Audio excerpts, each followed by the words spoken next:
Hello, my name is Christian Belleux. I'm the product line director of emergency locator beacons for aviation and military at Orolia.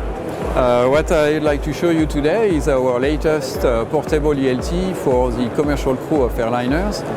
This is a Survival ELT, which is meeting the latest standards for lithium batteries, meeting the new DO227A, which is really resisting to thermal runaway for lithium. And one of also the key features of this ELT-S called Ultima-S is the fact that the message, the acknowledgement message from Galileo is received here and is telling the distressed people, in fact, that they have been heard and will be rescued soon.